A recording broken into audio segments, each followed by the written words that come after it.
Hello, and welcome to today's live video where we're going to be focusing on a topic which is close to my heart, which is personal wellness and time management. As leaders, innovators, and visionaries, the challenge is not just in leading a successful business, but also in navigating the personal commitments and professional responsibilities with as much ease and flow as possible. Hi, I'm Leslie Gadet, self-care strategist for female entrepreneurs and their teams. I help my clients prioritize self-care so that they and their team members can avoid burnout, enhance quality of life in their business and beyond. Now, many of you I know, including myself at times, grapple with the relentless pace of leadership that often leaves little room for personal wellness. It's a common scenario where the end of a busy day still finds you feeling drained, with personal time slipping through your fingers, leading to a nagging sense of guilt over missed moments with family and loved ones. This is why I believe it's so crucial for us to recognize that these feelings are shared by many in our positions. We're not alone, all by ourselves on an island out in the middle of nowhere. The pursuit of professional excellence shouldn't come at the expense of personal fulfillment and well-being. So today, we're going to explore how to reclaim your time and energy, ensuring that you thrive both in the boardroom and at home. So let's begin. One of the many challenges we as female CEOs might face is the relentless depletion of energy and the constant struggle, excuse me, and the constant struggle to carve out time for our personal life. This isn't just about feeling tired or missing a dinner date. It goes deeper than that, and it can significantly affect your well-being and, by extension, your effectiveness as a leader. Many of you might operate under the belief that putting in extra hours today will somehow create more free time tomorrow. However, what I've found is that this mindset can trap you in a cycle of continuous overwork where the promise of future leisure never materializes, leading to a sacrifice of personal moments and family time. So let's break down this cycle. Working longer hours can create a temporary illusion of productivity and control, but it often comes at the cost of your health and personal relationships. Over time, this imbalance can erode your energy reserves, diminishing your focus and impairing your decision-making capabilities, all of which are crucial for effective leadership. The solution lies in recognizing and addressing these patterns. It's about setting boundaries, prioritizing tasks, and most importantly, understanding that true productivity isn't measured by hours spent at the desk, but by the meaningful achievements those hours produce. It's about quality, not just quantity, or I should say quality over quantity. Embracing effective time management techniques can pave the way for more balanced days. This includes identifying your most productive hours, delegating tasks when possible, and being mindful of your energy levels, ensuring you're investing your best self in both work and personal life. There's a book that I've often talked about on my live videos or in posts, a book by Daniel H. Pink called When the Science of Perfect Timing. And in it, he talks, which is kind of fascinating. In it, he talks about this fascinating story about this person who wanted to figure out if a plant that was sitting on his windowsill would still bloom and the flowers would close at night, close on cycle if it was in a place where it didn't have access to, the sun, to sunset, to the moon, to, in other words, the changing of times. Was the plant really being led by what was actually being, what it was actually, I'm looking for the right word here, but what it was exposed to? In other words, daylight with the sun, nighttime with the moon and the stars. So what he did was he ended up putting the plant in a cupboard. And what he found was that no matter whether the plant was on this windowsill, getting access and being exposed to to how the changing of the day, or being in the cupboard, that that's flowers opened and closed on the exact same timing. So that was quite fascinating. And so the reason why I'm bringing this to you is in the book, he goes further to talk about knowing your energy, knowing your time. Like, for example, myself, when I have really head down, need to tackle, need to really focus on tasks that are large, I typically am more focused and productive in the morning. That's just, I'm a morning person. And so that for me is, I understand that's where my biggest energy reserves are. Then understanding that through maybe like maybe noon to midday, I might be less active. I might have less energy. So I might change my focus to light admin tasks that don't take a lot of bandwidth. And then understanding further that I started to pick up again and get more creative, more productive again later in the day. And of course, I don't work until the wee hours of the morning, but I have that time frame where I start to get more excited and become more creative. So I understood that, and I learned how my working style is and how I show up daily. So that's why when he was saying embracing and understanding who you are on this type of timetable, understanding your power, your time frame, if you will, your perfect timing is going to be helpful. And by acknowledging and tackling the issues that you have in those time blocks that you have, whatever is, again, for me, it's morning. For my most challenging head down tasks, I'm not just enhancing my own quality of life, but I'm also setting a powerful example for the people that I work with and paving the way for a more sustainable approach for leadership. And you can too. So an overwhelming challenge many of you might confront is the guilt stemming from missed family occasions and personal milestones. It's not just about being present for a birthday or an anniversary. It's about the deeper emotional toll that these absences can take on your mental health and decision making prowess. So time, when you think of time, most people don't recognize it as being the most valuable of our commodities. Most people look to money as being the most valuable of our commodities. Listen, you can make a lot of money, you can make more money. It's not going to be the same money, but money looks the same, right? You can spend it the same on the same things. And so you can get access to it over and over again. Time, yes, is the same way. You get access to time over and over again. You get tomorrow. We talk about tomorrow, but tomorrow never comes, because once tomorrow is here, it comes today, right? And today won't last because it'll become yesterday. So the reason why I'm talking about this time being our most valuable commodity is because how we structure our time, our days, the things that we do is really important that we pay attention to. Because even though we get more time, it will never be spent the same way. Yes, we might have things that we do daily, every day, but doesn't necessarily mean that to the microsecond we're going to start and finish the same thing. So you will always spend your time differently, even if it is on similar tasks.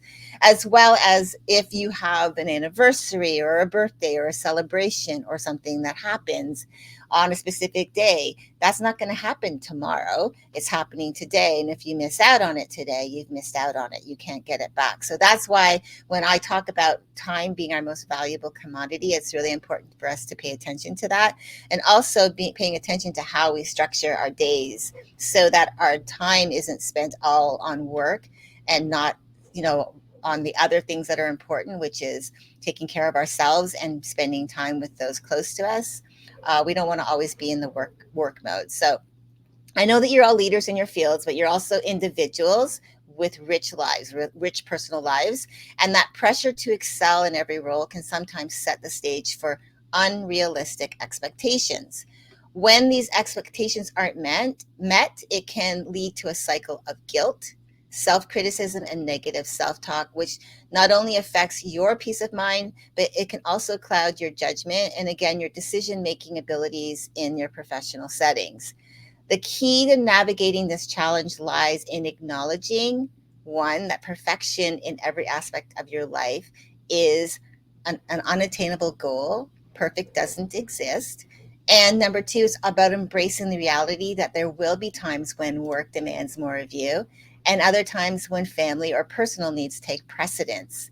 The balance lies, when I talk about work life balance, it lies in flexibility and self compassion, not in being rigid to an idealized version of balance. Okay, so some days again you might have more work demands, but you'll also have made sure that on your calendar you have those other times where family and personal needs are non-negotiable and they're on your calendar. I often tell my clients, put self-care on your calendar first, and then everything else around it. So here are a few things to consider. Number one, open communication.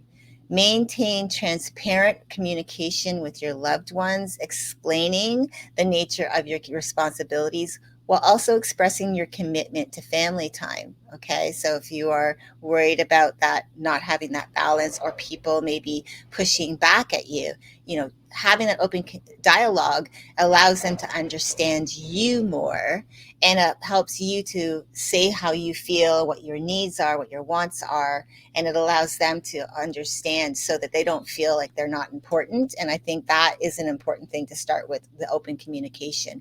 Number two, making sure you schedule family time.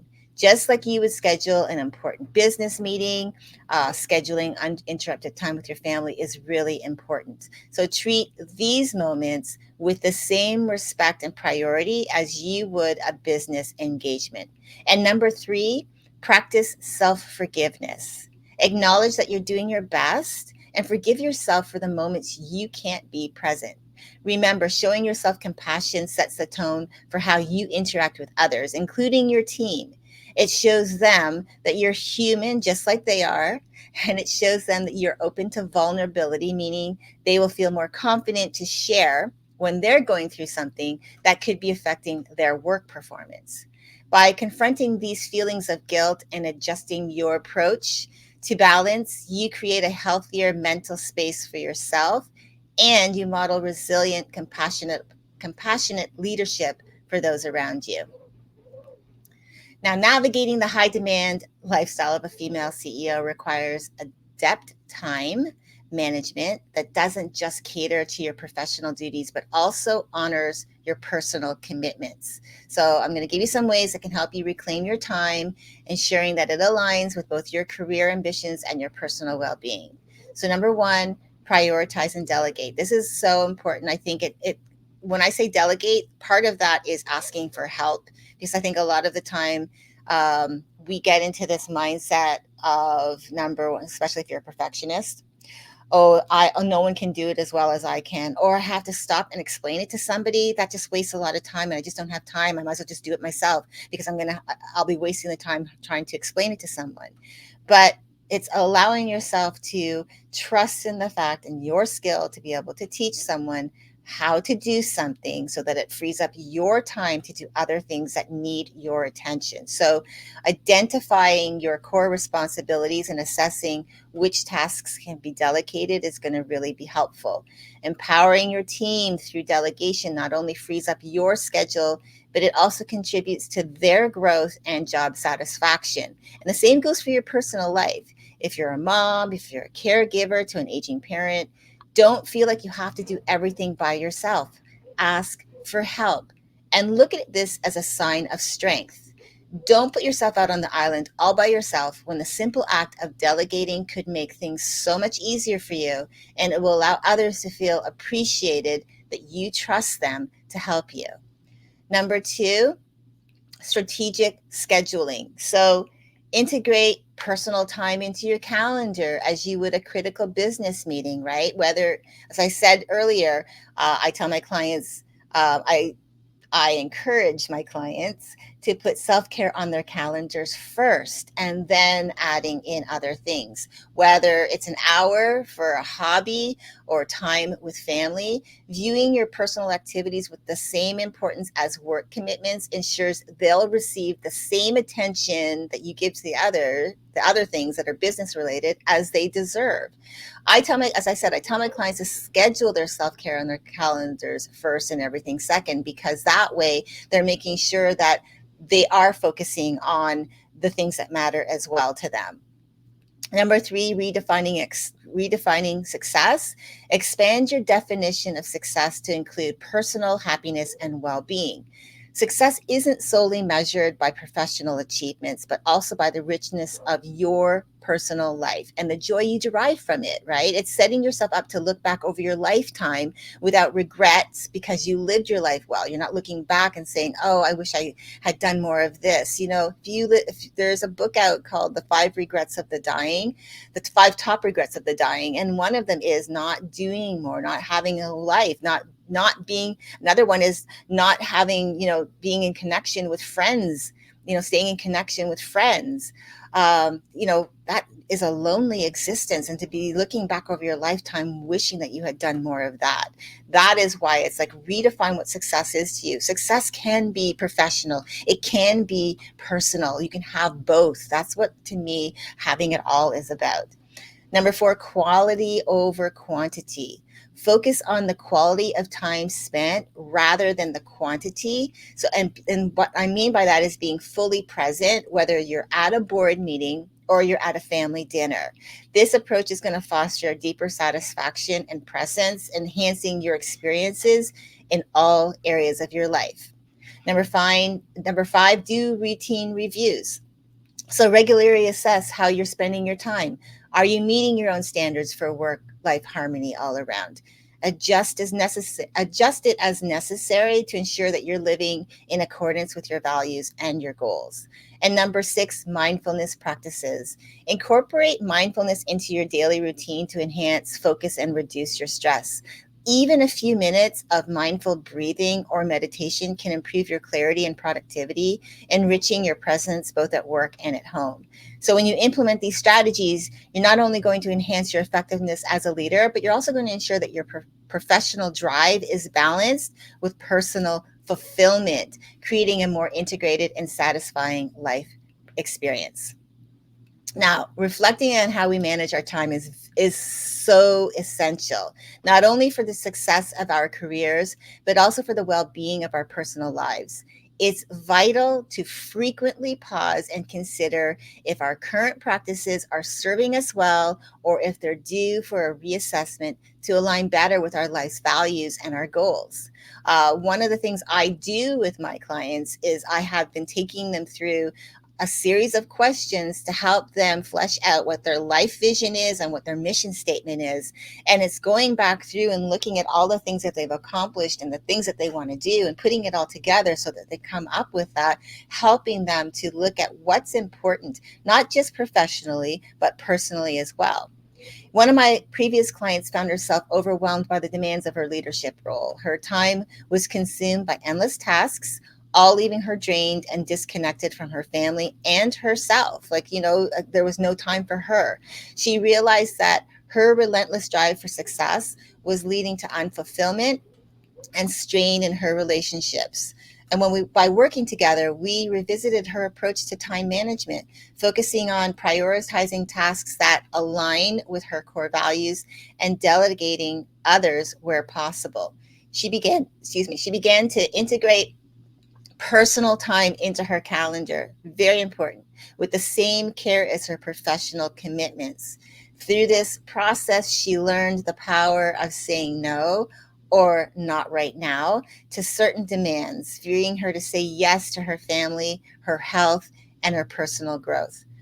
Her transformation was amazing. When she shared with me a quote, I'm going to read what she read to me. She said, "To now be able to face each situation and discern its true nature, to feel and process my emotions healthily, and to make decisions that consider my well-being and that of those around me has been a monumental shift. It has brought clarity and confidence that radiate through my marriage and every relationship I cherish. I've discovered a stronger, more grounded and vibrant version of myself. I'm grateful for the support that has guided me to this newfound balance." I love that. That really made me feel good to know that she is now living a more quality lifestyle. all around, not just in her professional pursuit, but also her personal life, because she's married and she has two young children. And so if you're a mom, if you're a mom or a dad, if you're watching this, your kids grow up fast. They don't stay little for forever. And so those moments in time where you miss out on, you will never get those back. So it's really important to make sure that personal life is as much cherished as your professional one. So I encourage you to reflect on your own time management practices. How are they influencing your life and leadership? Are there changes you can make to bring about a similar transformation, fostering more joy and contentment in every facet of your life? Remember, every step you take towards better time management is a step towards a more fulfilling and enriched life. I also want to encourage you to take a moment and commit to one change for this coming week, for this coming weekend and this week, starting today, that's going to enhance your well-being and efficiency. It could be as simple as setting aside uninterrupted family time, practicing daily mindfulness, or prioritizing your most impactful tasks. I also want to invite you to share the change you're committed to making in the comments below, because your shared commitment may just be the one thing that it can inspire and motivate someone else to make changes in their life. And together, we can build a community dedicated to thriving in both our personal and professional lives. So, as today's session is drawing to a close, I just want to come back to remind you that personal well being and professional success are not isolated from each other. They are deeply interconnected. Your health, your happiness, and your peace of mind are the bedrock upon which your professional achievements are built. Remember, even the smallest and most consistent changes in how you manage your time can have a profound impact on your effectiveness as a leader and your contentment in life. Integrating self care into your daily regimen, reevaluating how you prioritize tasks, and ensuring you're present for those personal moments are all steps that can enhance your overall well being. So carry with you the knowledge that you have the power to reshape your life through mindful time management. And with each positive change, you're paving the way for a life that celebrates not only the triumphs of your career, but also the joys of your personal journey. Um, Also, if you have any questions at all about what I do, about how I work with clients around self care and infusing it into business and how it could support you and your team, please feel free to send me a message. You can either, if you are like, I just want to hop on a call, I just want to hop on a call and really just talk about what it looks like in my business to see what you're doing now and how self-care can really support your business. You can go and pop in my headline, click on the link and schedule a free call with me, a free self-care strategy with me. However, I'm also encouraging you that if you have any questions at all, you are more than free to just message me here in the DMs. Message me here and ask me anything. I'm here to help you. We can start a conversation. I know sometimes you don't want to get on a call because it takes that time. But if there's like a quick answer you're looking for, a question that you have about what I do, and you want a little bit more clarity to maybe even see if getting on a call would be, helpful for you, then please message me. I encourage you to do that. Again, thank you so much for joining me today for what I believe is a very important conversation around how we manage our time. I truly wish you continued success and happiness in your professional and your personal lives. Have a great day.